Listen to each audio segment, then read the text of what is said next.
What is up, guys, and welcome back to the Sweat It Out podcast. Today we have a special guest. We got a buddy of mine, and his name is Keyen Lage. What's up, brother? What's going on, brother? I'm glad to be here. Thank you so much for having me on. Of course, thanks for coming, man. It's a pleasure, man. It's a pleasure. How you been? I've been fantastic. Man. It's all this COVID stuff's been pretty crazy, but it's nice to be back some normalcy here in the U.S. after living the last year and a few months out in South America. So I know there's a lot of craziness going on, but at least I can understand everybody that's talking here. No, most definitely. That must have been an experience. Well, actually, I know we spoke about it before a little bit. We got on that call and you told me a little bit about, how things were over there and when you were there and when you came back, and telling me all that. So we definitely want to dive into more about that. Colombia. Colombia. Josh, you been there? No, never. Me either. Never. No, I need to go, but well, Keen's our tour guy now. yeah. Let's go. Absolutely. The lovely guys out there. Where were you? Medellin or Bogota? Yeah, Medellin. Okay. Yeah. Crazy. Very different. Very different. People are very different. They'll make sure that you know that too. And the Bogota people and the Medellin people, no. Yeah, very different. The mountain people versus, being the more city people. Yeah. So is it over there too, like where it's like you don't even want to mention like, hey, like you don't want to get confused, like, hey, aren't you from Bogota? Or they like take that offensive if they're not? Yeah, absolutely. Oh, okay, absolutely. Especially the girls. The girls are like, oh, you think I'm somebody from Bogota? What? You think that's me? Like, no, sorry, I have no idea. So how was that experience? When you left here, going straight there for the first time, like how did that feel like off the bat? Because you're like me, you're a real gringo. Like, yeah, I was a gringo to the core when I first went there. I luckily had a Mexican friend and another friend who spoke quite a bit of Spanish, so we went there. But I knew hola, cómo estás, uno, dos, tres. That was about all. So signature gringo. But so heading out there, we were only planning on being out there for about a month and a half. And then after about 5 days of being there, we said, let's just stay for a lot longer. And we all went home for Christmas and then came back January 1st. And we decided that's where we were going to be. And I'm like, well, if I'm going to be here, then I got to probably learn the language. So everybody there, as far as the gringos that were already there, so the best way to learn the language is through going on a lot of dates. So my friends and I, we met different women, very beautiful, kind, loving women. And I ended very kind, very kind. And I eventually stumbled upon a girl very soon after being there that ended up catching me pretty hard, and she ended up teaching me a lot of Spanish, and I'm with her today. So what was that one Spanish word that you needed to learn or know when you had to date these women? Una mierda. I think this applies to everyone. Sí. See. Yeah. Yeah. It's C. Oh, Duro. C. Well, Yeah. Josh has his experience. Yeah, I got an accelerated lesson through very loud tones. We'll just leave it at that. That's a great way to learn as well. Yeah, it's one way for sure, man. It's one way for sure. Talk about full immersion. I bet. Thrown right into the fire, man. My ex-wife didn't speak a word of English when we met, so. What a great experience, though, man. Just to put yourself in that. Like, so many people are so afraid to be able to do something like that. You have somebody from a completely different culture. We're gringo eyes, but the people from the Latin American culture, it's entirely different. So yeah, put yourself in that my situation. ex-wife would hate the fact that you just said she's from Latin America, though. She's Argentinian, and they feel like we're very European. We're Italian. We're not like the rest of them. Okay, sure. And then you press one button, and she gets all fired up, and the Latina comes out. Oh, there it is. The fine Latina. Look out. The sweet, kind. And it comes out eventually, It comes out eventually. Yeah. But like you said, good learning experiences for sure. Well, it reminds me of the commercial. It's the first they're sweet, then they're sour. Remember, it's like the Sour Patch. Mm-hmm. It's like I don't even know if I got sweet. I think I got tart and sour. get the sweet, man. I'm sorry. Yeah, shout out to who? No, just It's like eating a bag of warheads. By the time you get to the sweet part, you're like, I can't do this anymore. Oh man. But what have you been up to lately, man? Since you've been back? I've just been cocooning, man. I've been just in my own space, really honing in on my craft as far as what I do with people. Spending my time at the beach and spending my time in a lot of solitude within myself, understanding myself greater, so I can give a much better service to the people that I'm facilitating my sessions with.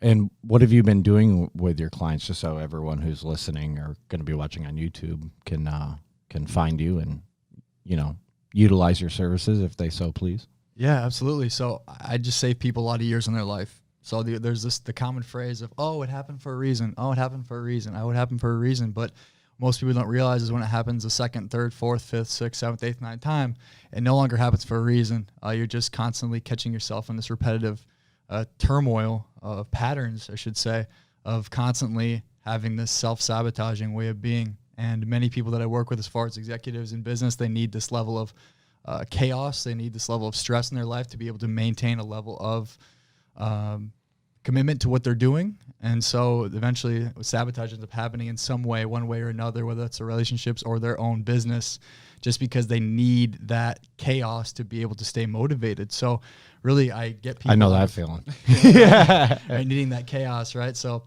really I save people a lot of years by helping them remove the energy associated with different self-sabotaging behaviors that are causing them to consistently use, oh, it happened again for a reason, it happened again for a reason, so they can move on from that and actually start to get what they want in their life. That's amazing. And definitely an area that a lot of people, do need help in, and having those services available, from your end, I'm sure you're impacting a lot of lives.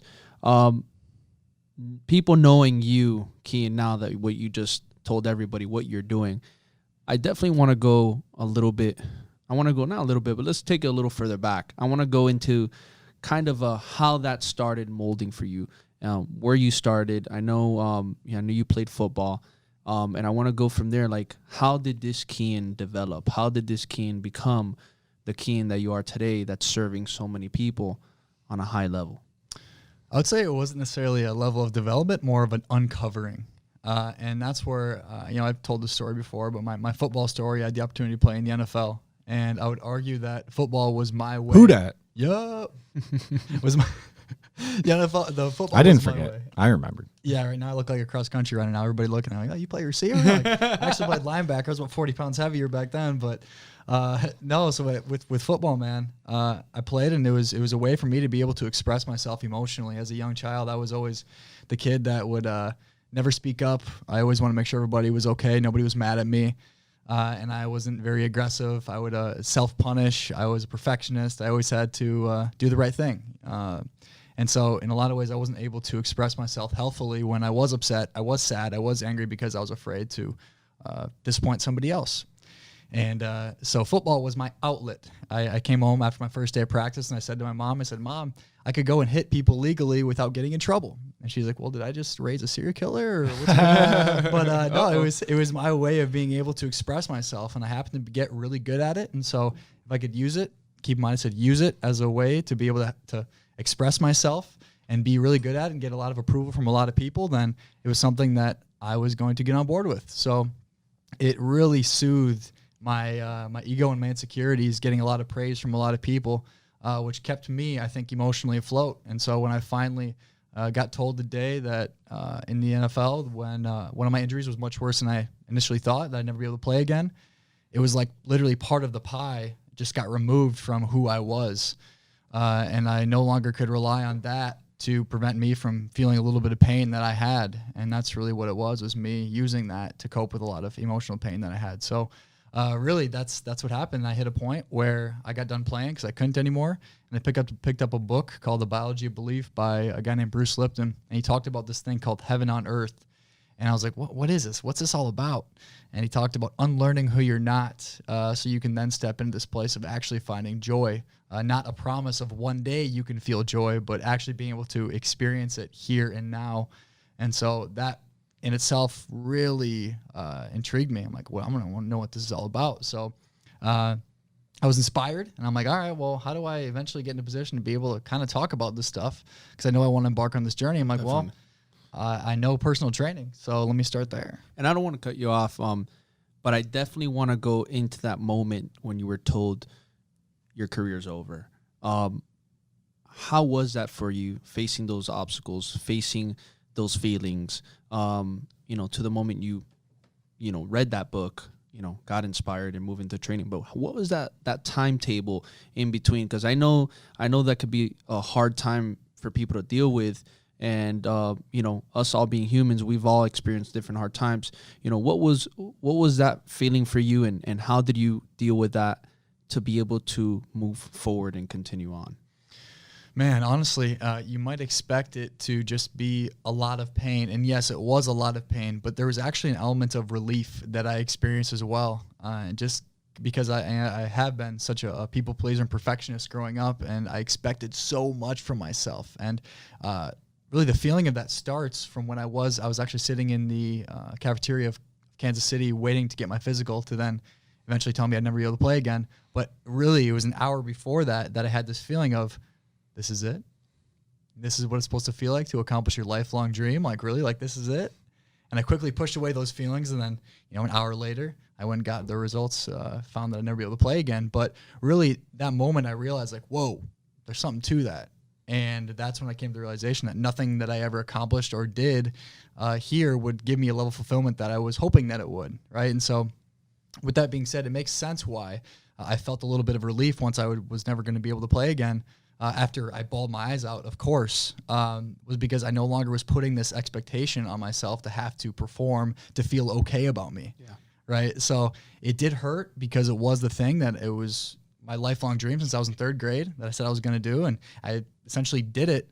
But once, you know, I felt all of that pain from not getting it, I was able to actually kind of see it of like, whoa, I'm actually experiencing a little bit of relief, because that pressure is no longer there. So right after I got the news, I went and got a cheeseburger and fries and kind of just sat in it. And I was like, I don't have to count my food. Like, it just feels good. I can just like be and not have to stress about being anywhere or working out or anything. Like, this feels foreign. So would you say that this is something in your life that you can say this happened for me? You know, something that you're like, this was a moment, you know, this is something that happened for me, and there's a reason why it happened. Yeah, certainly. And, you know, there's a reason why it happened. Now, if I would continue to chase and look for validation outside of myself as far as success, then that would not happen for a reason the next time, right? Like I talked about at the beginning. Yeah. So it did serve its purpose as far as happening for a reason by showing me it's like, hey, you can't find your emotional stability from the validation you're getting from other people through this activity. And I think that was really the message that was trying to get across to me. And it was loud and clear, and I heard it definitely. I mean, I met you probably 3.5 years ago when you first moved down here and started working at Equinox. And by the sounds of, you know, just the first 15 minutes of being in the podcast, you know, it sounds like you're a lot more, you know, grounded and humble, and, you know, are really taking stock in like your emotional thoughts and the way that you go about things. Because, you know, I'm not gonna lie, like the first couple interactions we have, I don't think that they were the best on either of our ends. You know, I think that we were pretty both hard-headed people at the time. You know, I know that I taught you in a couple of educational classes, but and you know, like me, at least it seemed from the outside, like, you know, when I started personal training, I thought that I knew everything. I thought that I knew, you know, I thought I was God's gift to earth. And, you know, the first couple of times I was teaching you, you know, I kind of thought the same thing, but I always knew that there was something inside of you that, you know, like me, if you were around the right people, which by the sounds of it, you ended up being around, you know, you could really make a difference, and you could really make a change positively in your life to be able to, you know, really service others for the betterment of themselves, right? So, you know, was there a turning point, you know, because it really does sound like, you know, you're a completely different person than the person that I met 3.5 years ago. You know, and that's like, that's a testament, right? Like we should be getting better. We should be becoming more aware of who we are and the interactions that we have with other people. And I know since then I've taken a lot of stock in myself and really tried to make sure that the interactions I have with other people are similar to the ones that, you know, we're having now. Was there a turning point, you know, when you started personal training where you said like, okay, you know, like me, I got to check my ego at the door and I got to move forward so that I can actually listen and help and make a positive impact on other people's lives? Did you notice a change there? You know, because it really is noticeable now for me. Yeah, and it's interesting that you said, did you get around different people? It sounds like you got around the right people. And to be completely honest with you, I've always been around a lot of people in my life. I've always been, part of the popular kids or the group of people that was always had the most going for them and all that kind of stuff. And I think that's ultimately what prevented me from maybe fully being able to tap into me and understand me, because I was always surrounded by people. Regardless of the kind of people they were, I was always surrounded by people. And I've always been a relatively individual type of thinker, but I was always around people. And I know, being a people pleaser by nature, other people's energy can weigh heavily on me. It did a lot more, way more than it does now, but which influences my decision-making process and gets in the way of me being able to understand what I want. So I would say probably the biggest thing with me, especially with going to Colombia, Miami was one step, but then going to Colombia was another, with me being able to just get around me, right? And not have all the other voices around me, regardless of their level of positive influence or negative influence, but just to be able to be in my own influence. And I think that's probably the most powerful part. And I think that's the thing that most people are afraid of, is that level of solitude, because people are so afraid of being alone. And I think that was probably one of my biggest things, was being okay with being just alone. And it was scary because I had to confront a lot of demons and fears within myself, as far as, I'll be alone forever if I let myself just be alone now, right? And so confronting a lot of that fear of aloneness, and I'm going to continue as I'm taking a sabbatical here in a couple months. We can talk about it a little more if we'd like to. Love to. Yeah, that'd be great. That was it for me, man. It's just getting alone, alone. I mean, that was, a similar struggle that I had, when I first moved. I mean, I grew up in the Syracuse area. Menda's going to hate me for bringing up Syracuse again, but I was always surrounded by the same type of people, right? Whether they were yes men or, whether they give me positive advice, it was still collectively the same thought process everyone had, right? So when I moved to Miami, I had the same type of thing, right? Kind of thrown into the fire and being around so many different cultures and so many different mindsets and people that have, really gone out and seen the world compared to what I had seen, and I saw a very similar thing with you. When I first met you and I was, teaching those educational classes for Equinox. So I just wanted to get that out there in the open, because, it's something that I've thought about since those days, and you and I haven't really had a ton of interaction since then, just because our paths haven't really crossed. So, I wanted to kind of get that out there in the open and be like, okay, man, like, it wasn't because I hated you. It was just because, like, I saw the same, people did the same thing for me. They checked me too. Kavan, Kavan. Kavan did the same thing for me. Like, listen, man, like, you have something special and you really can help people, but all this other shit's got to go away.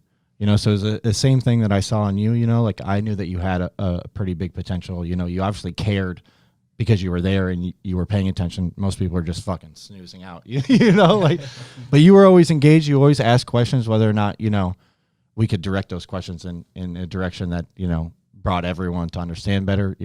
That comes with time, but a true testament to you that, you were able to really look inside of yourself and say, okay, I need to do this for me in order to help others. Yes. What you just said, that last part, I need to do this for me to help others. And that has been my biggest journey, is being able to just make it about me and being okay with not helping other people. Right. That's right. And I don't mean to break up, but it's one of those things where me and Josh talk about all the time, where you have to be somewhat selfish to want to be able to improve on yourself and give yourself that time, that space to become a better version of yourself every single day, so you could be more selfless to others. Because, a lot of times, people might want to look at that, well, you only care about you only care about this, but what they don't understand is if you don't care about yourself, you don't put time on yourself, if you don't put that self-healing or that self-growing to be able to discover who you truly are, no matter what situations you've gone through in life, you're not going to be able to serve more people on a higher level if you don't do that. So I think it's a learning point for everybody to understand that you have to have that time for yourself. You need to be selfish for yourself if you want to impact on a bigger scale other people's lives. Because if you're the best version for you, then you can show up as the best version for everybody else and just create more impact. Yeah, I want to circle back to something that you had said before, right? When you were talking about, helping your clients, and I think it ties in directly to, personal growth. You talked about harmful narratives that people formulate in their own head, right? So what are some of those common narratives that you hear from your clients and from the people that you work with, and some ways to kind of overcome those and battle through those as you're learning more about yourself. Everybody's trying to screw me over, right? And there's this idea that everybody, maybe outside of their family, is trying to screw them over, or they're not safe. And I think that's kind of a natural thing for a lot of people, is to feel that way. I mean, if you think about it, we're kind of programmed to believe that, we're taught talking to strangers are bad, and going outside and away from your family is bad, and that is attributed to different levels of attachment within families that we could talk about, and that's a whole different dynamic. But really, it's just like, I'm not safe outside of my family, and really, I'm not safe in general is really the foundation of every narrative that people have, is that I'm not safe in and of myself. And so when you peel past all the other fluff of different narratives, it's I'm not safe.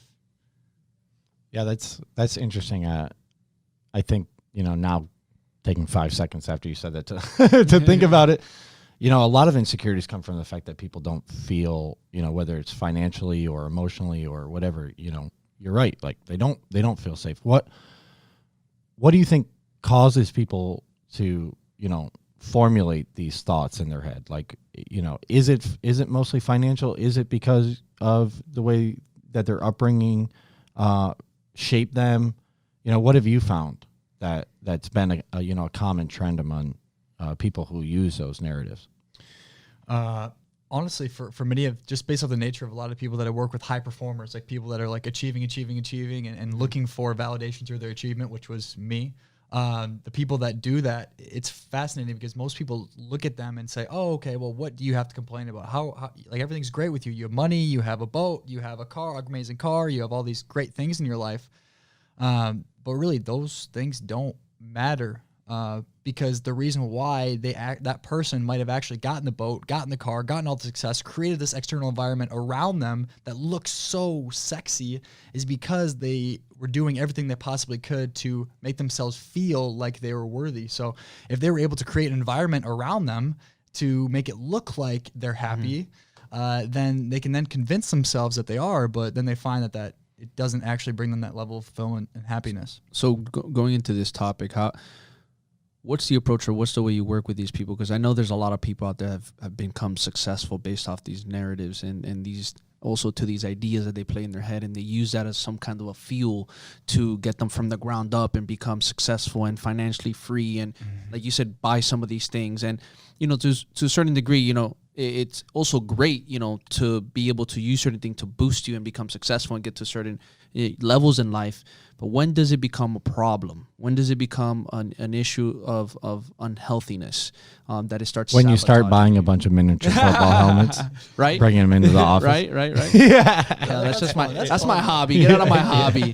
Get out of my hobby. No. But when do you see that? When do you typically see that that's a problem, or an area where it's like, where it's like use things to boost you, or use certain things to help you catapult you, but at the same time, when is it a good time to know, okay, I can't sabotage myself anymore because it's going to really destroy my health in the long run?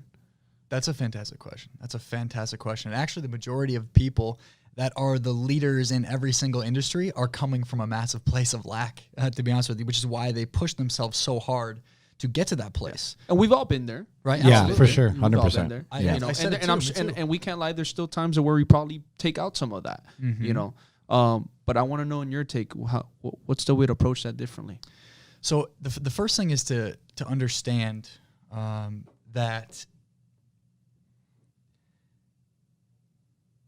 just because you have had so much success with using that methodology of this like underdog type of mentality, it doesn't mean that you need it to be able to continue to move forward. And I think a lot of people, it's almost like glorified to attach to this underdog way of thinking and this underdog mentality, like, oh, I have to prove myself, And if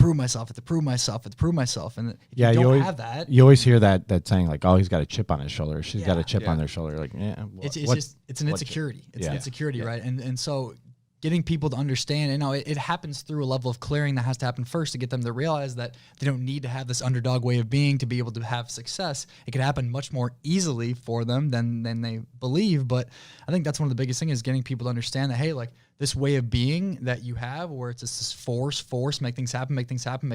I'm this underdog and I have to work harder than everybody else and I have to push harder than everybody else and I have to do more than everybody else actually isn't serving you. It's not serving anybody else. And actually you can have more success, put in less effort and feel better by being able to move past that.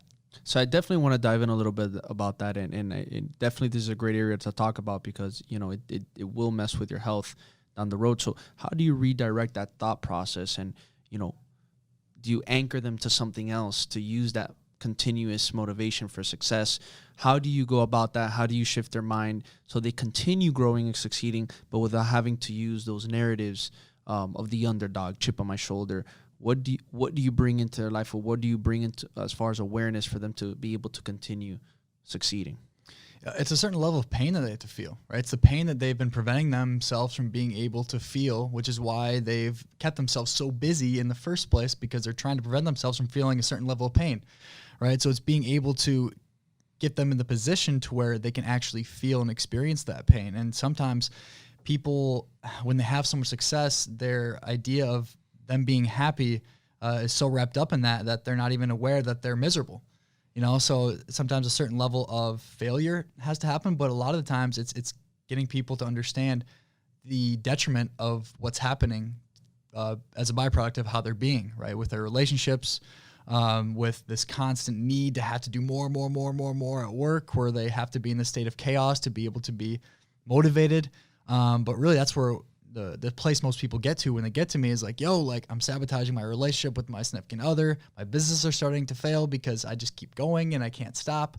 And now that level of awareness isn't normally that high at that point. They normally just, hey, all these things are fucking up in these different areas of life. Why is this happening? But then it's being able to see that and feel the pain associated with that. And that's where, you get these full grown badass men and women, I may add, feeling things that they've never felt before, and letting them themselves feel that pain that needs to be felt so they can healthfully move on from it. I think so much of, American culture is, tied emotionally and with their occupation, right? Like no matter where you go, if you're in a major city, right? Miami, New York, LA, Chicago, Philly, it's always the same thing, right? It's like first question, who are you? Second question, what do you do? And now with everything going on, this past year with coronavirus and the government shutting down businesses and all that stuff, a lot of people are going through that strain right now, right? Where they don't have that validation of, I'm a lawyer at this firm, or I'm a doctor at Jackson Memorial Hospital, or wherever, right? So it's so beautiful. Yeah.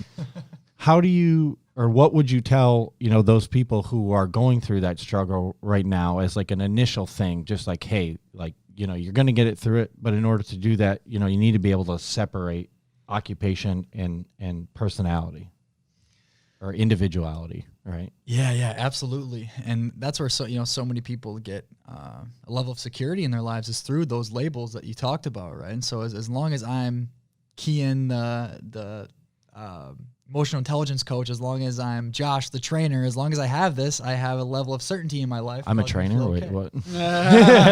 Right? Like, as long as we have these labels and He's feel a podcaster okay. now. Podcaster now. Hey, you hear me, Joe Rogan? I'm coming for you. Let's go. But yeah, like you said, as long as people have these labels, they feel okay. They give themselves permission to feel okay about themselves. So really, it's so funny because there's literally, 2 days ago, I was on a call with a client, and for an hour and a half, it was a long call, but she literally was just giving herself permission just to purge and feel all of the pain that she hadn't gave herself permission to feel before. And on the other end, she's sitting there crying, and I'm sitting there, I'm like, yes, I'm kind of like laughing a little bit because I know exactly where you're at right now. I've been there too. You just got to keep going, just letting yourself feel it. Just come on, just keep going, just keep feeling it, just stay there, right? And so I'm like, you got it. And just giving her that space to be able to feel all of that. So if you are feeling that, which you are, right? If your identities and security blankets, your identities are falling off around you and you are feeling a certain level of emotional pain, just know that if you give yourself that permission to feel that, it won't always be that, right? And just because you're letting yourself be negative for a few minutes, it doesn't mean you're going to manifest into something that's terrible. And I think it's really important that people know that just because you let yourself feel that pain doesn't mean there's going to be long-term repercussions as far as there being something negative associated with that, right? So the pain is not bad. And actually the pain is telling you something. And that's what actually the cool part about this process of being able to release emotion energetically is that you get to a point where when you release so much, eventually those feelings of anxiety and sadness and anger are actually things telling you something that you need to know in that moment, which then becomes something that's really fucking beautiful. Because like, whoa, my body's actually working with me, and it always was working with you, but there's just so much crap in the way preventing you from being able to have that good connection with it that you can't even listen to it right now. But right now, in the meantime, you got to let yourself feel, and there's a lot of feeling that needs to be done as far as release goes through whether that's maybe different plant medicines or different psychotherapy or hypnotherapy, whatever it may be. There needs to be some feeling that needs to be done, right? And recognize that it's not in the long term. It's not forever. Definitely. And I want to dive into that topic. Plant medicine. Definitely. Let's go. Why man. not? Come on. Definitely think is very interesting. And you know, there's you get a lot of different, you know, opinions, feedbacks from different coaches and professionals in this topic. I think we can also all agree as well and I want to ask you, when is that point when an individual needs to realize as well, which is obviously feeling, you need to feel, and it's okay to feel a certain way and, you know, have these emotions. When is it not okay to not let your feelings and your emotions take you over, where now those things are making the decisions for you in a non-intentional way that is inhibiting or it's breaking your moral values that you usually typically would make those decisions with? When is that point that you need to understand, well, I need to not let these emotions control my decisions? That's a fantastic question. And my answer would be different based off the demographic of people. So if you are somebody that's like an overachiever and you've constantly suppressed your own emotions for achieving, then my answer would be different from somebody that has is just a whiner and they just like cry over the place and don't actually do anything with their lives. Mendes. I'm getting a lot of hits over here. Football helmets. Yeah. Calling me a It's whiner all over love. here. It's all love. You know. It would definitely depend on that. And if you're somebody that hasn't done anything with your life and you're sitting on the couch and you're saying this person did this to me and this person did that and this and that, it's like, all right, well, you just need to kind of put down your pride for a second. Now, I don't want to say it because it's a lot more difficult than that. If it was that easy, then everybody would do it. Of course. Right? So there's a certain level of healing that has to be facilitated in that individual as well. But for the people that are the high performers, the people that are constantly the entrepreneurs, constantly making things happen and achieving, for those people, I would argue that if you've never given yourself permission to feel a certain level of emotional pain, which many people haven't, you're incapable of making decisions for yourself because the place you're making decisions out of is out of your emotions. You might like to think that they're not, but just because you don't let yourself feel sadness and anger doesn't mean they're not driving you. And actually that's what ends up happening with a lot of people is their anger and their sadness are what actually drive them. Even though they're not physically expressed, they drive their decision-making process. So I would argue that if you've never given yourself permission to actually feel a lot of the stuff you need to feel, then you're not even making decisions out of your own consciousness. You're not. You're just a byproduct of your environment. And I know everybody like to think that they have all this free will, but actually if you've never taken the time and opportunity, give yourself the opportunity to feel a certain level of pain because you're always constantly immersed in everything else and not giving yourself the chance to, then you're not even capable of making a decision really for yourself. You're just operating out of your programming. So it's a very difficult question or answer to give because I don't know if there's necessarily a moment when it's like, all right, now I can't do that. But I would say that you have a space that you are able to healthfully facilitate that, whether that's with somebody, a professional that's able to facilitate that with you, and then you go out and you'd be and you're kind to people and nice to people, then you come back and you do some kind of clearing. But if you don't have any kind of source of clearage, you're not even capable of understanding the place you're coming from as far as your motivations with your emotions. Right? So I don't even know if you're capable of knowing, okay, when can I, when can't I, because you're already being driven by your emotions. Right? No matter how much people think they're not, they actually are if you've never done the work to be able to release some of that stored emotion, because we all got it, right? We all got it, unless So our parents definitely all goes back to that self-healing and that time for yourself or with somebody, a professional, helping you to release all this in a safe and in an environment where it keeps you safe, it keeps whoever's there with you safe as well. Yes. And not going out in the world and then doing that release out on the world. Absolutely. And that's what everybody ends up doing, right? Yeah. Because it either comes out as resentment or you end up just like cutting out everybody in your life, right? So if you don't give yourself permission to feel some of the things you need to feel, then you end up building resentment. And that's majority of people, right? They feel bad because they're building resentment towards their friends and their family. And they're like, I don't know why, right? And they feel bad for that because they're my family and they're my friends. But that's what happens, right? When don't give yourself the space and permission to be able to emotionally release the stored pent up emotion, you start to build resentment. And don't be surprised if you already are feeling resentment towards certain people in your life that you don't really want to feel resentment towards. That's a byproduct of suppression of emotion. I know Josh is itching to talk about plant medicine. Yeah, no, actually I have a personal question. So I used to be, growing up, I wasn't the most popular kid, right? I was kind of like the outsider in the athletic crowd that you were talking about earlier, right? Super emotional kid. I used to cry about everything. Well, if you're in under 30 degrees on a constant 32, remember 32 is a freezing 32. point. We went over that today. I was like, there's no way because you've never been in weather under 70 degrees. 30. He's like, no, bro, I lived there. Yeah, 32. Syracuse, one of the 32 coldest. Fahrenheit. South Dakota, Syracuse, we get cold out there. Yeah, for sure.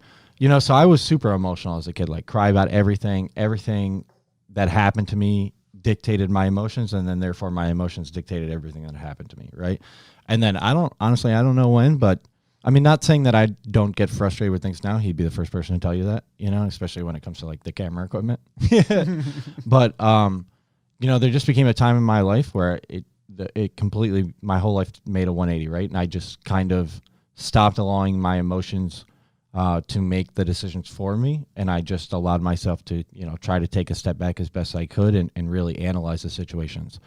With that being said, am I fucked up? But like honestly, am I fucked up like in the head? Because a lot of people have said like, you really don't. When it comes to like decision making, like it's just very black and white for you.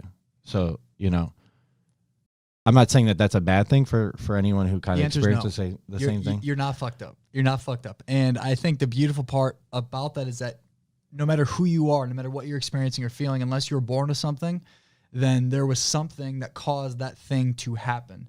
And what I would argue maybe for you is that the pain got so strong maybe at certain points of you just feeling so much that you're like, I can't feel anymore, and I'm not going to let myself feel anymore. And so because I can't let myself experience any more pain, then I'm just going to stop caring.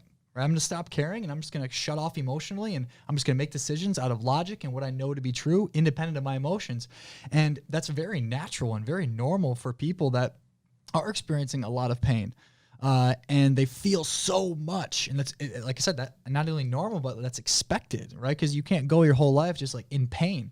Right? And that's what would happen, right? You just live your whole life in pain. So you do something different. Right? And that's the one thing that really allowed you to survive, was you cutting off the thing that you perceive as being the source of all your pain, which is your emotions, right? And so that's very normal and natural. And the one downside to that, right, I would give it a lot of credit because it did get you through that time of your life.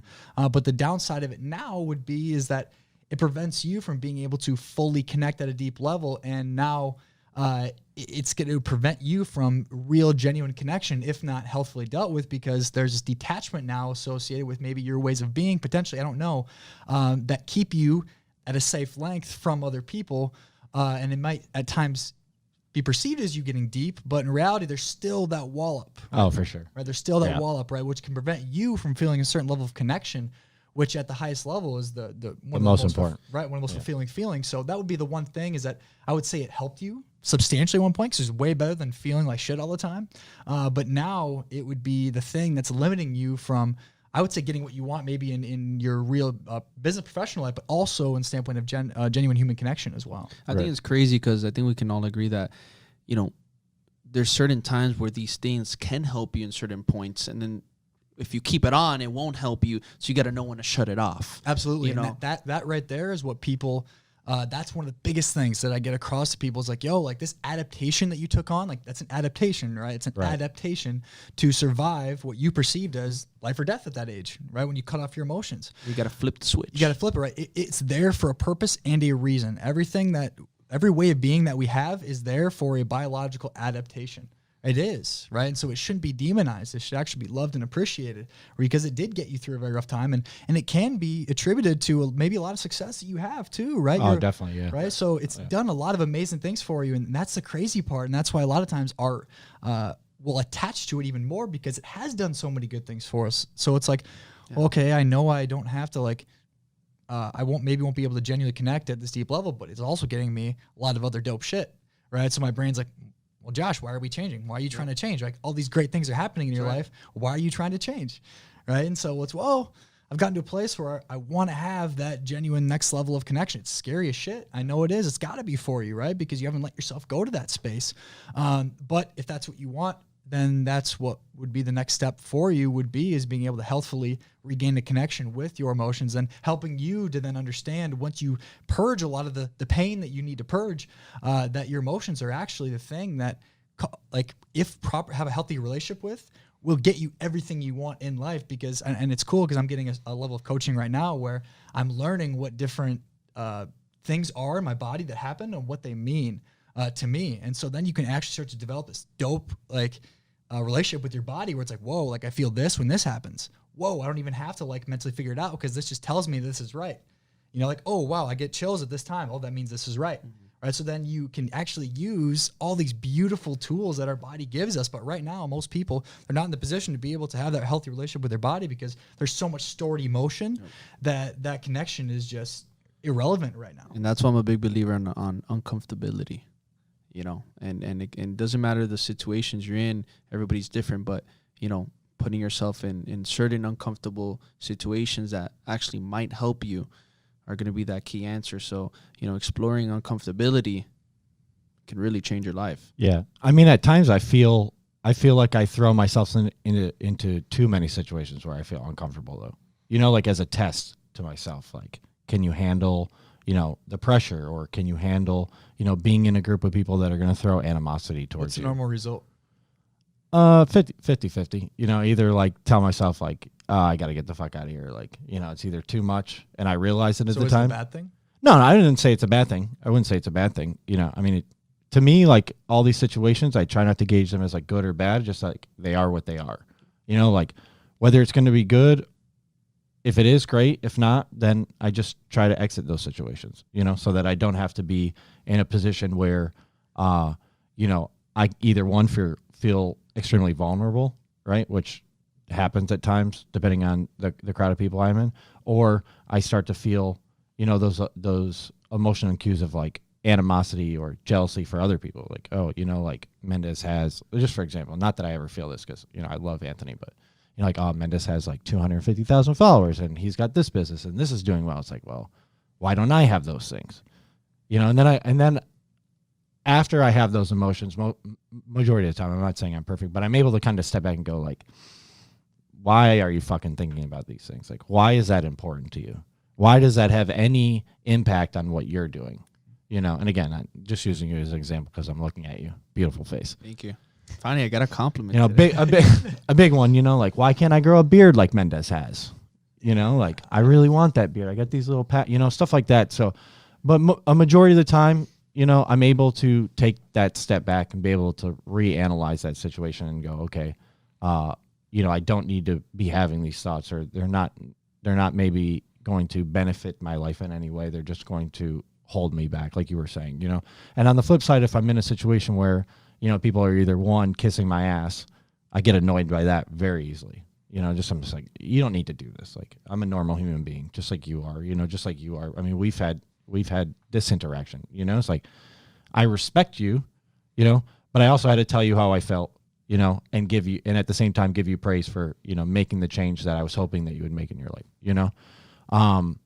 Sometimes I look for that in people, like, to give me that praise and give me that gratification that, you know, okay, you made something of yourself. You came from a small town and you did, you got out and you did stuff. And then when I'm in my hometown, I'm like, oh, I don't care about that, but it has always been this major driving factor in my life. Like, you have to prove all those people that said that you were going to be nothing wrong, And now that I'm getting older, I'm almost 30. I'm like, okay, none of that really matters. Those people were shaped through their own experiences and the way that they were taught, their morals, their values. And, at the time that I was, experiencing all that stuff, young, kids are terrible. Kids are like the worst people. When it comes, they don't give a shit. If they feel something that they need to tell you something, regardless of if it's going to harm you or make you feel good, like, they're going to say it, So I chalk up a lot of it to that, and I don't hold any animosity towards anyone I grew up with and, that may have treated me poorly.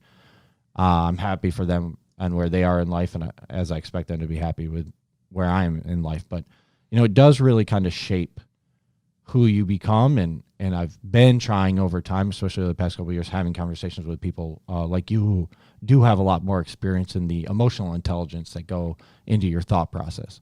And I have been able to learn a lot about myself, but like anyone, there's always a ton of growing pains and room to grow. So, I kind of just wanted to ask you that question and see what your thoughts were. Yeah. Then the most wild part about what it is that you said about having that kind of chip on your shoulder, like proving people wrong kind of thing, you're actually you end up making decisions out of a place of, will this prove somebody wrong, or will this show them that I'm capable or worthy of this?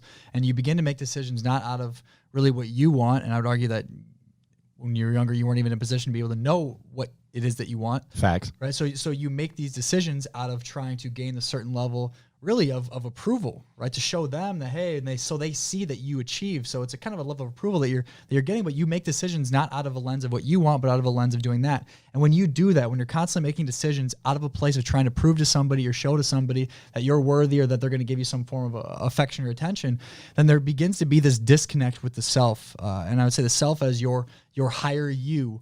And so you're making decisions independent of what you as your higher self wants, because you don't even really know you as your higher self. So there begins to be this process that happens of getting out of alignment with yourself, where you're doing things over here and your belief system, what you really want underneath all this other crap, is over here. And so this disconnect, this lack of alignment, actually creates mental chaos. And I would argue that's what happens with the majority of people that have a ton of anxiety or depressed, is that they're living in this state of being completely out of alignment because a lot of the times they're living a life not for them, but to gain the approval of somebody, a parent, of friends or family, whatever it may be. So then there's that disconnect gets stronger and stronger and stronger. And then people wonder, well, I'm having success. I'm having the thing. I get everything. I have everything that I want. But really, like, you're not even capable of having what you want, because you don't even know who you are. So what do you say, like, during that time for Josh, trying to prove people wrong, but it helped him succeed and help him get out of some other terrible things? Would you agree that he needed to go through that so he can catapult himself into a different stage of his life? And then maybe from there, not use that anymore as that fuel. But would you say it was also important for him to have had something to push him out of a certain stage or to gain some kind of success? Or would you say he should have still approached it a different way? Well, hold on. I know it can get tricky. I'll kind of tell you what I was, just the thoughts that came to my head, and then I know you're going to have some good stuff for us. So, just for me, it was like, as Keyen said earlier, it was a way for me to, block out all of that trauma, right? All of the negative things that I was experiencing, or that I allowed myself to really. You didn't have the choice. Right. Yeah. Don't say allow. You didn't have the choice. Okay. Okay. Very important. Yeah. So, these traumatic experiences that I was feeling, right? I didn't know of a way to really manage that. Being so young, I grew up in a single parent home. My mom really grew up in a single parent home. So there was never, an absent of male positive, like real solid male positive figures in my life for the most part. I had a couple. It was a way for me to try to, shield, like you said, shield myself from those things so that I could be able to focus on the things that I knew I needed to do to be able to get to where I wanted to go, and it wasn't until, maybe the past year and a half, really 2 years, where I was able to start kind of, purging some of that pain And having that time alone, right, where I didn't feel like, I have a younger sister and my mother, low income household. I always felt like I was the one that needed to be the protector, the problem solver, the person who always figured out the solution to whatever was going on in everybody's life. And it wasn't until the past couple of years that I started to realize, like, you can't do that. One, it's not your place to figure out everyone else's problems. I don't need to figure out. My sister's 20 now. Like, she needs to figure out her own shit and start to learn who she is and not make the same mistakes I made. Are you older than your sister? Yeah, almost 9 years. Yeah. Okay. I had some similar experiences at some points in my life. This is really important. I'm going to say something here. It's really important.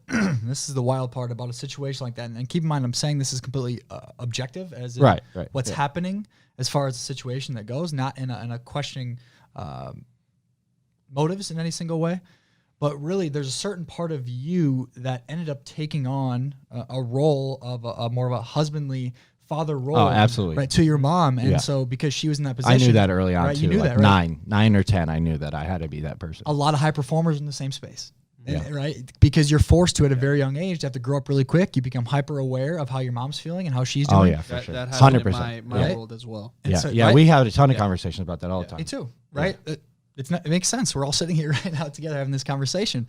But really, that's what it is a lot of young boys, and I've found with some women, take on a role that they're not meant to take on at a very, I even see it in my age. sister, too. I see it in my sister all the time. That's it, right? And that's where a lot of the main issues that come from with people is parents. Now, God bless their heart. People are doing the best they can with what they have, right? It's not their fault. It's just objectively looking at situations saying they're not fit emotionally to be parents, and that I don't want to come down on anybody by saying that, but that's just the objective truth, right? And the byproduct of that is a child that has to emotionally grow up way quicker than they should, right? A child is supposed to emotionally be able to depend on their mother or father, or a lot of ancient civilizations have a communities. More of a communities, right, that take care of people, where they have the emotional space to be able to grow up and develop, and then when they hit a certain age, the men take them out and they beat the shit out of them or whatever they do in those civilizations, right? But they are in a space to be able to emotionally depend on one person or multiple people in the majority of civilizations throughout history, right? So if you never have that opportunity to emotionally depend on somebody, you never understand really how to be able to be truly independent, right? And that's the crazy part, is true independence is being able to healthfully depend on other people. And if you feel like you constantly have to be the one doing everything and not taking help and accepting help from other people, then you don't know how to be dependent. And that's a huge part of life that we're missing out on because we need other people, right? That's how we're created. Very, very powerful. My bad, I don't mean to interrupt, but it was just the fact about, also independency in the form of, asking for help. And I think a lot of people are scared to ask for help, and this coming, through our experiences, I was one that I would never want to ask for help back in the day. Never. Because I was like, no, I got this. I can do this. I've been doing this for a while now, and for me, part of this stems from, my parents got divorced. My dad's always been in my life, and I'm thankful for that. But my mom raised us, and there was a time in my life where my dad moved about almost an hour away from where I live. So I wouldn't see him as much as before when he got remarried. And, I would have to carry this role in my household. I was the older one. And my grandpa was, love him, rest in peace, tremendous man, really fought, leaving Cuba and making a life for him and my family and what he's done. And I'm thankful for that. And he's given me a lot. But there was this one thing that he would always do. And it was always like, well, now that your dad left, you're the man of the house. You take care of your mom. You take care of your brother. It's your job. It's your positioning now to, if they need money or they need this or they need that. And it was like always that, that's your role now. And it was like, well, you didn't even give me the option to pick one. You know what I mean? And I remember, thank God, my aunt, my mom's sister, she would always talk to me, and her husband, my uncle, he's always been a life coach, and he would sometimes definitely help in a lot of these situations, and my aunt as well. And I remember there was arguments back and forth between my mom, my aunt, my grandparents, because my aunt would tell them, hey, Anthony needs to live his life. He needs to go explore and do these things. And I remember it wasn't until I left to New York that really I started experiencing some of that openness out of that bubble. And let me tell you, my grandpa was upset. and they were like, you're leaving your mom here by herself. Miami people don't leave. Miami No, people that's never why. So leave. imagine They you're don't leave. breaking your A lot of it's family. Latin American and- culture. yeah. Latin American culture. Yeah, very I mean, it's the like same that, thing. and It's the same thing where you're I'm gonna from too. You're gonna leave her out in the dust, and she has no man and all this stuff. And my aunt was, and she would tell me, and it's true. That's not his role. His role is not to be the man of the house. He's not her husband. He's not the dad. He's Anthony, who's trying to build his own life at a young age, and Doing honestly, a damn good job. I appreciate that. And honestly, I have to say thank God for having that part of that guidance. Nothing against my I love my mom. She's amazing. My Beautiful grandparents, woman. all that, and appreciate that. But those things really, really helped me to get through certain situations. So I definitely relate on that end, and it could be, exhausting at times, because then it leads you to, thinking that, hey, heck, I don't need Guilt help and from shame. anybody. Guilt and shame. And I would never want to go to anybody because actually I would feel bad asking for help, until I realized that, you got to just ask and you will receive, and that's one of the most powerful things till today that, sometimes me and Josh talk about. You just got to go ask. And look, that person came on the podcast. You got to go ask. That person helped me out with this. You got to go ask. I was able to get this. Just simply asking. Well, it's that fear of acceptance, right? Like, if I ask and they say no, like, am I less of a person? Am I less of an entrepreneur or less of a coach if someone who I'm seeking help from tells me nah? Absolutely. And I think where that comes from too is super powerful because, when you do take on that role of being that husband essentially in your family, you become hypersensitive at a very young age, hypersensitive past the point of you don't even know your own emotions because you're so overconsumed with the emotions of your mother or, for you said your sister as well, but being that for your whole family. And so it's past the point of a certain level of healthy understanding. So you don't know, you lose track of your emotions and the other people's because you're so hyper in tune to theirs. And I also want to say that, like, you literally as a young child, you assume that your life, you living or dying, is built off your ability to be able to emotionally cater to the people around you. Because at that age, like, if your mom can't take care of you, you're fucked, right? That's it. You're screwed, right? And so that's why you become hypersensitive to that because, if our moms are not in a healthy emotional state, then they can't take care of us, right? So it's literally a life or death understanding of us at that young age, which is why we take on that ability to be able to hyper understand our mom's emotions and completely not even develop the understanding of what our emotions are or how we're feeling. Now, I will tell you something real quick. I don't regret having gone through those times. Oh, no, I never. don't regret experiencing those things because at the same time, I feel that's what has helped me shape me. And at the same time, I think the regret comes in if you don't allow yourself to grow or you don't allow yourself to learn or tackle on new things and be in certain uncomfortable positions. And like you said, have your time to yourself to be able to release and purge. So Can I say something with that, Anthony? definitely. I think one of the most beautiful parts of that, and this is the process I go through with every single person I work with, and even myself, is of course, right? Like, of course you are the way you are, and of course you did the things that you did at that age. You didn't have a choice. You did not have a choice to take on those adaptations. You didn't, right? So to have any kind of guilt or any kind of like negative feelings towards it at yourself, like, you had no choice. And I think that's one of the toughest things for very forward-thinking people as far as entrepreneurs, business owners, high performers, is that we take this radical accountability of our lives.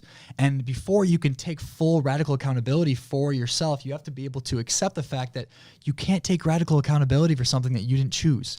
And at the age of 2 or even in your mother's womb, you're not capable of taking on that level of accountability. You can't, right? I know today's day and age, everything as far as like being radically accountable is such a big deal. And it is, but for the already radically accountable, it's very important for them to say and realize, hey, I didn't have a choice in this matter. Right? I am the way I am, and I experienced some of the things I'm experiencing, not because it was my choice, but because it was an adaptation. I had no choice. I had to. So let yourself be a fucking victim, right? You have to. You have to give yourself that permission to, because you didn't. Right? And so that's where some of the most radically accountable people, they never let themselves be a victim because they don't want to be seen as a victim. Right? And of course, you're always the one that had it all together. You had to have it all together. Right? right? So when you give yourself that permission to say, of course, and sit in that and feel that and like give yourself some of that acceptance and love in that moment and say, I didn't have a choice in the matter. Of course I am the way I am. Of course I took on these ways of being. It's a very, very, very essential first, maybe not first, but beginning step in the process of healing is being able to come to terms with that you had no choice. Some of the biggest aha moments, I've had in learning those things, like learning to be able to forgive myself or learning to be able to forgive others or even be able to, silence some of the outside, restrictions I was putting on the way I was thinking and the way I was acting, right? Based on how other people felt, right? Some of the biggest ways I was able to get past that, and we kind of teased it earlier, was through plant medicine, right? And I know, we live in Miami. Yeah, I know you're going to eat this up, and he's going to love the lead into this. We live in Miami. I have a ton of friends that, take mushrooms, take psilocybin, take LSD just to get fucked up, right? Good for you. You do what you want. I've never been one of those people, right? I've always kind of looked at it from the medicinal side, from an early stage in my life, right? I read a couple Terrence McKenna's books, one in college and one in grad school. Thank you, Joe Rogan. And, that's really when it started to change for me. And, every time I kind of feel like there's too much background noise distracting me, I'll dip into some psilocybin, and without a blink of an eye, all of that background noise decreases, goes away completely. And I'm able to really dive deeper into who I am as a person and what my actions really say about me and what the other people I hang around say about me or what their actions will dictate my actions towards, right? And whether those are really going to lead me to where I want to go in life or if they're going to be hindering those things. So I'd like to, get into this conversation with you and get your thoughts on, plant medicine and the different varieties in which you utilize plant medicine to help others really see what's meaningful in life for them and what's not.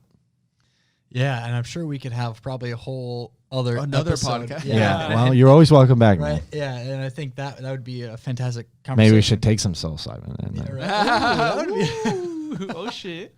that'd be a great time, man. But no, it's funny that you asked that because the first experience I ever had with you want to say most people would call it an ego death, essentially. There was a moment that I had on the beach here in Miami when I did take the psilocybin mushrooms. And that was the moment I realized that almost everything that I did up to that point was for the approval of other people. And I came to this realization that I didn't even know who I was. And it's a scary thing. It was insane. I just sat there and I'm like, I was with a friend and I'm like, I don't even really know who I am. I've made almost all the decisions in my life for the acceptance and approval from other people. And I'm like, I don't even know what my favorite restaurant is because I always ask everybody else what they want to do, where they want to go. Yeah. Right. So I'm like, what's my favorite restaurant? I don't know. So which one is it? Yeah. So which one is it?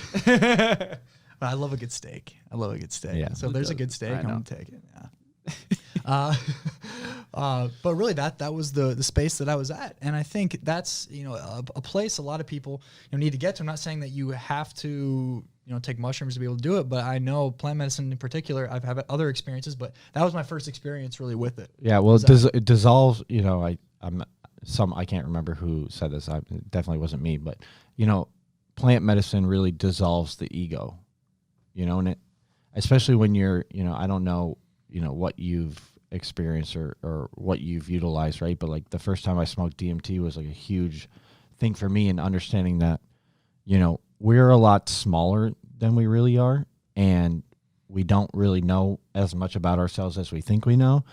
And we're also not as individualized or singular as a human being, as like a individual human being. We're not as singular as we thought we were, but more a collection of things, whether, like what you said, your experiences and the people that help shape those experiences, or physiologically as like a group of atoms and a group of organisms that make up the human being that I am today. Do you feel the same? Do you think the same things, or have you felt similar experiences? Like, how has that been for you? Yeah, absolutely. And I think, many people that experiment with the different plant medicines, whether it be DMT, ayahuasca, there's other different forms, or the psilocybin mushrooms, that they do get that oneness feeling, right? Because you finally are separate from what many people call the ego. And I'm personally not a fan of the full-on death of the ego, but I think it allows you to actually separate from it. has an importance, right? We talked about that. We've talked about that. But it allows you to separate and not identify with it anymore, right? So it no longer is not the driving factor. Exactly, right? So especially you're able to create the separation. That inflated ego. You speaking from experience? Maybe. Absolutely. No, I mean, you've been around me for sure. You've been around inflated ego. Definitely. We've all, we've all have that, and we still do. Yeah. We still do. But that's the beautiful thing about ego, and I talk about it even when I coach my clients, is that you still need to understand that you need some ego to be able to get you through certain things, to be able to help you with certain things.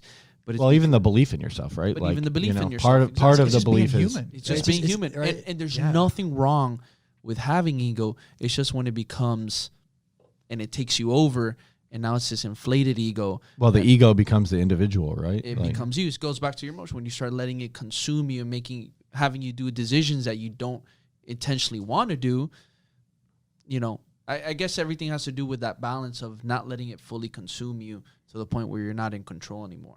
Absolutely. And what, for most people, they are driven by what many people would call the ego. And until there is that healthy separation between you and the ego, you don't even know who you are, because you're just operating out of ego, which ego is your learned behavior as far as your upbringing. That's really what it is. It's all the different masks. I say mask. I say what I do is a level of unmasking. It's all the masks that you put on to make yourself believe that you're not this big ball of joy and divinity that we're taught that we're not. So I'm not. Right?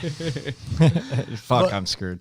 But at the core, right? So all these things that teach us that we're not worthy. Really, that's what ego is. It's separate from us. But then at the same time, like you said, Anthony, there is a healthy relationship that you can have with it. And that's part of being human, right? It's not about completely dissolving your ego, because that would mean that I'm on a different plane and field, right? And I'm here for a reason. I want to experience ego. I want to experience the spices of life and what it is to be human, right? I'm not here to fully transcend yet. I'll be dead. And that's why I think it's funny. But with all this conversation, what I'm starting to see is the word balance. With everything we're talking about, and just, having a healthy balance, and, the certain spectrums of these different topics that we talked about. And, you start to seeing it's not about, really right or wrong, but it's about also to, like, the moment you're in, what you're going through, where this can help you, where it cannot help you, and knowing when to flip on and off these switches to be able to be happy, successful, healthy. But that's what I'm starting to see, is like a lot of it has to do as well with that balance of knowing when to balance yourself out, when this is too much and it's not helping. Okay, I need to do some of this because, it's not helping me either.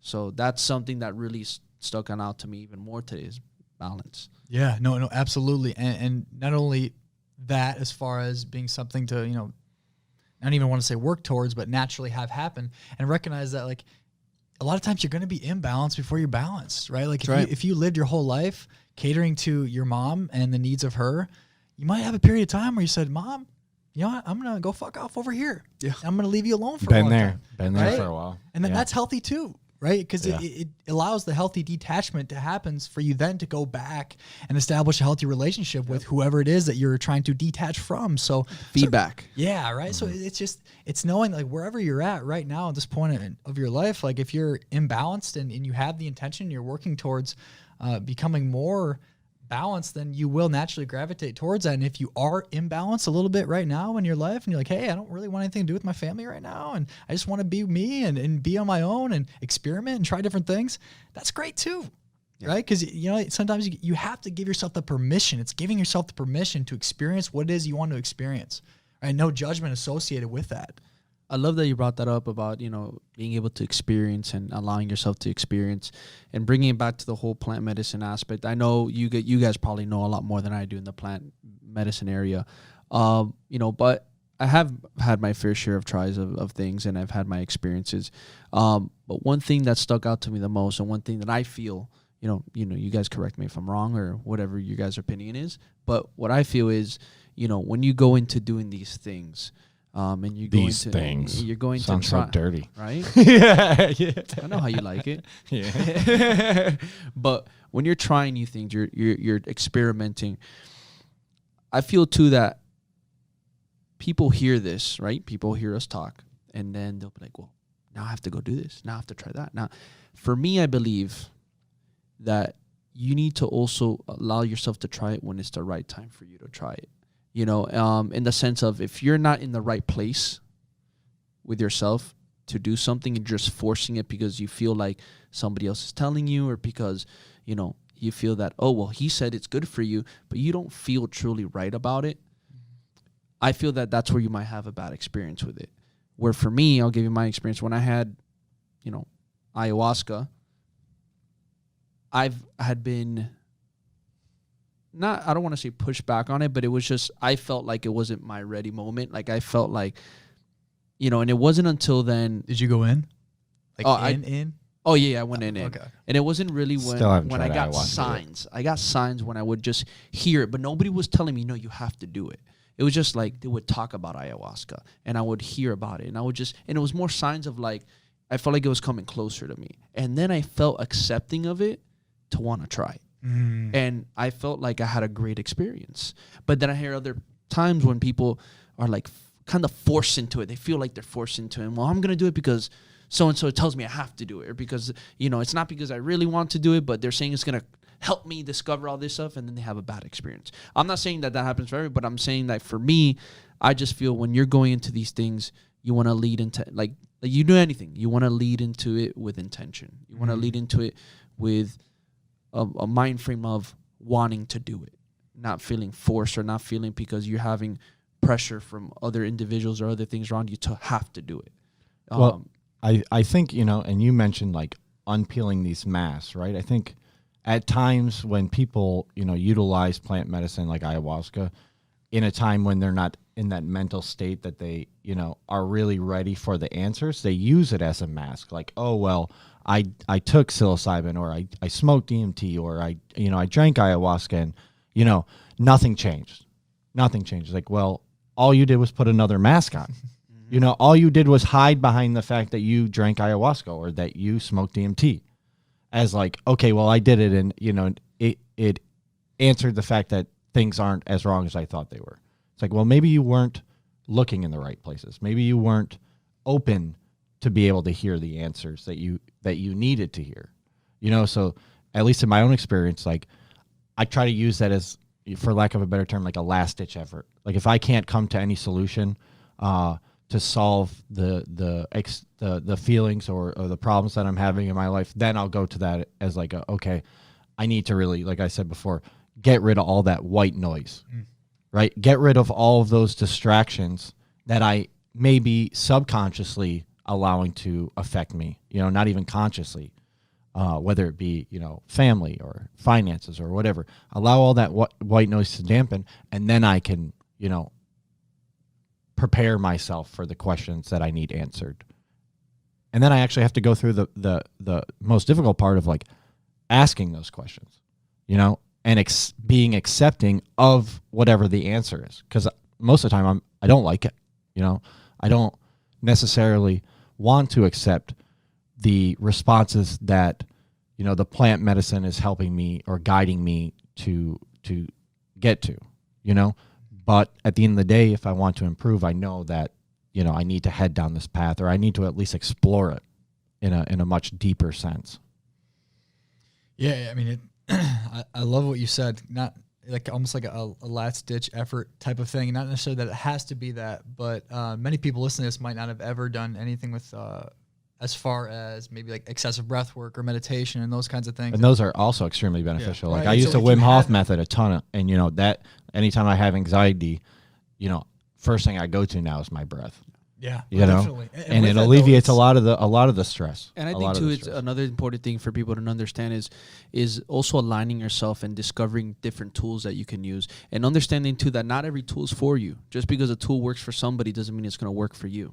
You know, and that goes with all areas of life: business, relationship, fitness, health, and being accepting that just because that tool worked for him or her doesn't mean it's going to work for you, and finding out those tools that work for you and using that to better help yourself. Absolutely. They're all tools. At the end of the day, they're all tools. And I was going to say is that if you haven't even taken the time to really experiment with like breath work and meditation and stuff, I don't know if Good plant start. medicine is the great route for you. Now, if you feel extremely pulled to it, then okay. Like Anthony said, like there's that pull, right? There's this natural progression that's like, okay, people are kind of talking Like about this it. energy, like this sense, like this. And you feel and you pulled feel to good it. about it too. It doesn't feel bad. Yes. It's a positive thing, and it's like for me it felt as like I was allowing it in, not it was forcing its way in.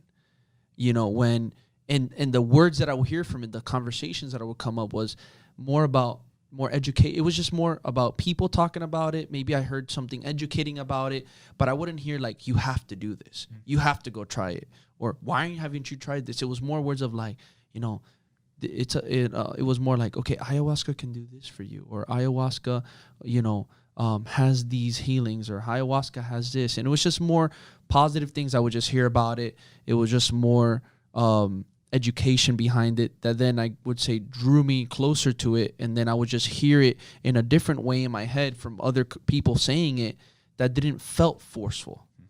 And the more I would hear it like that, the more I felt like I would receive it in a positive way that allowed me to then draw myself closer to trying it and being open to it. So important. So important. And I know on top of that, Anthony, I think one of the biggest things as well is not letting the tool be the end goal. That's right. And I living in Colombia, being so close to ayahuasca, you know, you see a lot of people that are like, oh, I'm doing ayahuasca every weekend. It's like, bro, you've done ayahuasca 30 times in the last year. Like, bro, like I think you probably got enough insight. Now it's time to go take some action on Yes. that. Yeah. Yes. Right? Yes. So I love that. so a lot of even meditation though, bro. Like people do meditation, people do breath work, and they'll use these tools as the end thing. It's like, bro, like you trying to have this blank mind while you're meditating. Yes, the goal is to be without mind, but you can't force yourself to be in a meditative state. You have to do the internal work to be able to get to the place to where you're naturally able to embody what you achieve in meditation. So meditation can be fantastic for short-term relief to get you into a good headspace. But ultimately, if you don't do the internal purging of the emotion, now I don't want it to be like this big, scary thing, but it is kind of scary in the moment. But like if you don't give yourself permission to go to that space to do that and use the tools as something to help you get rid of some of that learned behavior, those masks that store pent up emotion, then it's gonna be very, very healthy if you allow them to be the tools, not the end all be all, right? So the goal isn't to be a monk living in the forest. Unless you want to be. Then badass. Then you can, right? Then badass. Don't just follow because it's a trend. Yeah, do it as a tool. Try it, like you said, like Anthony said. Just try things, and there's so many different tools and ways of healing that you can use, and find out what feels best to you, and check yourself too, as far as, you know, if you do have an addictive personality by nature, just be like, yo, like maybe I need to check myself and see if I'm gravitating too much to one thing, where I'm doing it too often, where I'm depending on it to be able to get different answers. If I'm depending on plant medicine to get answers, then you might want to, you know, separate yourself from it a little bit, but really don't let the tool be the end goal. Love it, dude. We've talked a lot about some we've really talked a cool lot. shit. Before we wrap this up, you had me hooked at the beginning, and, you know, talking about being actionable. You had mentioned that you're going on a sabbatical, right? So why don't you kind of enlighten us and tell us a little bit about, you know, what you are ready to expect in all that? Yeah, I completely forgot about that. So I didn't. I Yeah, definitely I know you didn't. did. I was hooked. I was like, all right, I'm intrigued. I can't wait to ask that question. Thank you for bringing that up. Of course. But yeah, so I've told all my clients already that I'm done coaching November 19th. And so November 21st, I got a small little cabin that's attached to a mountainside out in the southeast corner of Arizona. And I'll be going out there. No electronics, no human interaction, nothing, just me, myself, and I, and doing some extended periods of fasting. I still have to figure out my method of using the fasting while I'm out there. But it's me just confronting myself for 30 days, and that's it. Wow. Had it on mute. What are you going into it with any sort of expectation? I mean, it seems like you're pretty even keeled nowadays, where, you know, you're able to, while being excited about something and, you know, maybe having an outlook, you also have an understanding that, you know, the path might take you in another direction as well. So do you have any expectations going into it? Is there a specific thing other than, you know, being able to step away from a lot of the stressors that, you know, the society that we live in today brings along with it? Or are you just going to do it to, you know, say fuck it and see what happens? New tool in the toolbox. I like the new tool in the toolbox, and really, as far as expectations go, I suppose maybe there is some level of that with just being able to expect to understand myself at a deeper level as far as different courses of action that I want to take for me. But really, if I do decide to commit to a certain path, I understand that it can always be changing. But really, I think just to understand myself greater, to be able to continue down the path of healing certain parts of myself, so I continue to do whatever it is that I feel pulled to do. And that's really what I want to gain from it, just a greater insight into understanding myself. So yeah, I guess I don't really have anything in particular, any answers that I'm seeking, but just a greater understanding of me, and hopefully take another couple masks off. So I have to ask, any plant medicine being involved during that time? I was thinking about that, and as of right now, no. Okay. I don't think so. That'd be good. That'd be a great experience, I think. It would be. Yeah. And I think my ego would like to say, let's bring some plant medicine, right? Let's bring some swing stuff through out Colorado. there. That shit is let's legal go, in bro. Denver. And so I think for me, that's comfortable for me. I think I've gotten comfortable with that. And I think me just doing certain levels of fasting and just not having that outlet where it's just like me, myself, and I, and especially during the fasting where there's nowhere for me to go besides the desert, is not as appealing as maybe having some plant medicine with me, but I think I feel is best for me. Man, I mean, this is by far the longest podcast that we've done so far. How long is this? Almost an hour and a half so Okay. far. You know, before we wrap things up, I know Minda's going to have one final question for you. Maybe two. Yeah, he always says one and then it ends up being four. Before we wrap things up, I just want to say, you know, really from the bottom of my heart, thank you for coming on. It's been tremendous, you know, hearing all the things that you've been working on over the past couple of years, you know. And like I said at the beginning of the podcast, like having witnessed who you were when you first came to Miami, and now having this conversation and being able to at least, you know, open the door a little bit to who Keyen is today, man. It really makes me, you know, happy, and I find a sense of pride in the fact that, you know, you have made such a dramatic and positive change in your life so that you can, as I said before, go out there and really make an impact in other people's lives. You know, it's not easy for people to be able to, and this comes from personal experience as well, right? And still going on.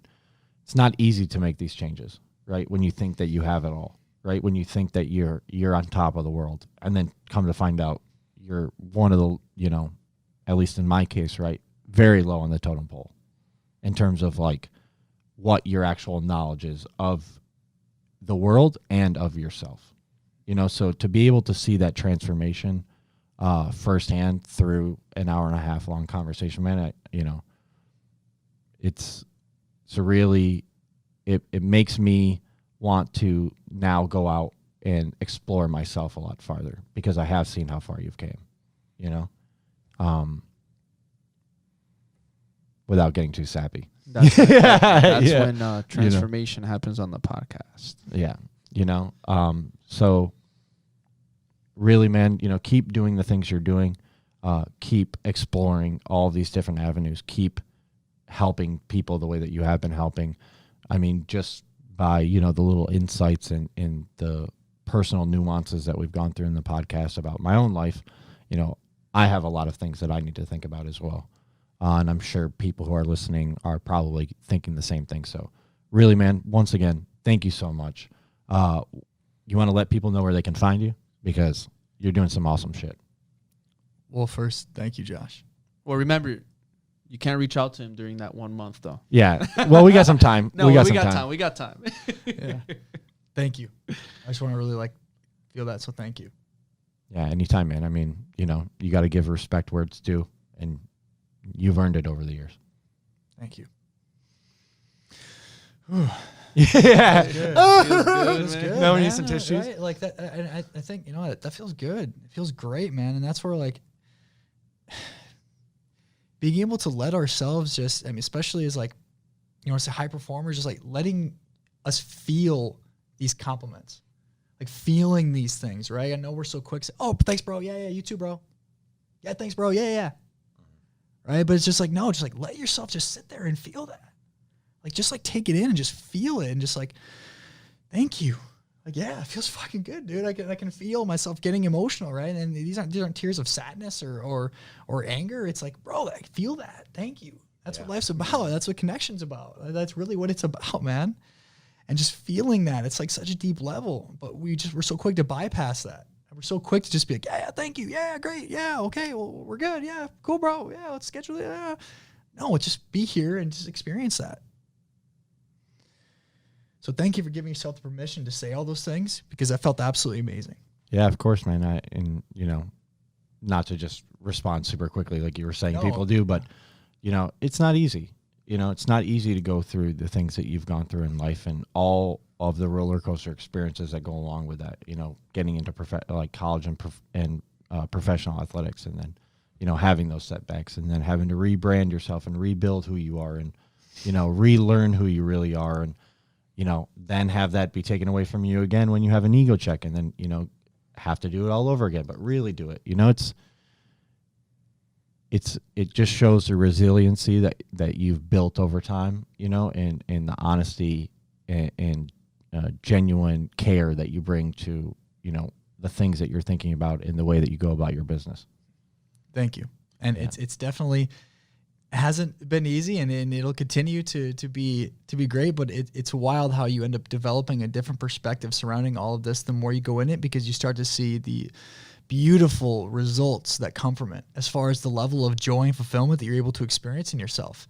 And you actually, when I say you, I mean me, you actually begin to develop this almost fun, loving perspective of all of it. It's whoa, there I go again, getting triggered by that thing. There it is, Keyen, right? There you go again, doing it again, right? It's okay, there's something I got to confront, right? Mendez loves triggering me. Right? So it's great, because then I can use that trigger as something I can work through, right? So not using them as something oh, fuck, I'm insecure again. Oh my gosh, how could I get mad or get sad or be insecure right there? It's there it is. Whoa, there's another thing that I can confront and I can work through, and I'm going to be way better off after I do.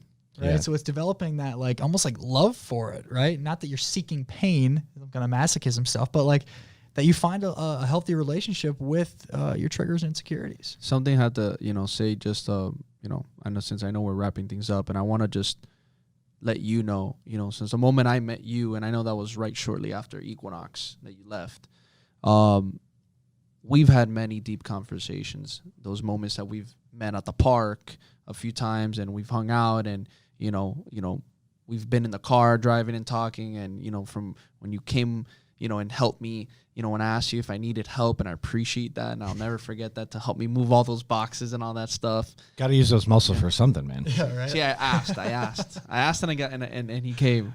And it's funny because since the moment we met, all these conversations, and that's something strongly I can always say, that every time we speak, or every time we're in some kind of presence together and we have these conversations, I always feel that I come out at a level, I don't want to say, it's not, oh my God, I'm at a higher level. It's more, I feel like I come out as a better leveled person.